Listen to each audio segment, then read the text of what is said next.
Pilipinas, una sa ating mga balita. Nagka-UP-UP ang harapang bahagi ng isang pampasaherong bus kasunod ng karambola at sumalpok sa isang dump truck sa kahabaan ng NLEX sa bahagi ng Valenzuela kagabi. Isa lamang ito sa pinakabago sa humahabang listahan ng mga trahedya sa kalsada ngayong Semana Santa. Una sa balitang yan, si Kyle Bulyas.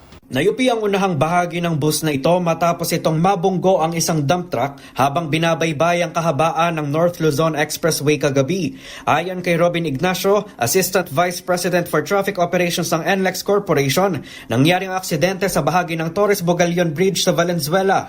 Binabagtas aniya ng pampasaherong bus ang ika-4 na linya ng southbound lane ng NLEX nang bigla itong lumipat ng linya. Dito na unang nasagi ng bus ang isang closed van at pagbalik nito sa lane 4 ay nabunggo na nito ang nasa unahang dump truck.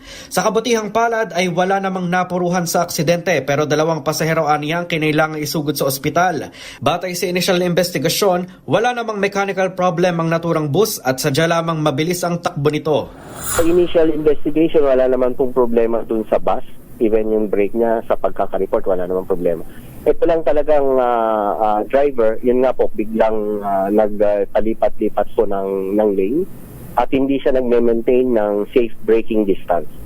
So, actually, mataas-taas yung statistics po natin ganyan na ang dahilan ay rear end po kasi hindi po nag-maintain ng safe braking distance po yung mga sasakyan sa kanilang sinusundan na to. Kaugnay nito, pinasuspindi muna ni Transportation Secretary Vince Dizon ang operasyon ng naturang bus company habang nagpapatuloy ang investigasyon.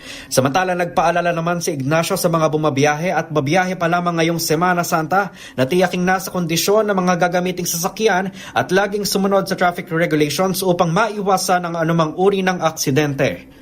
Para sa MBC TV Network News, ito si Kyle Bulyas ng DZRH, una sa Pilipinas, una sa Pilipino.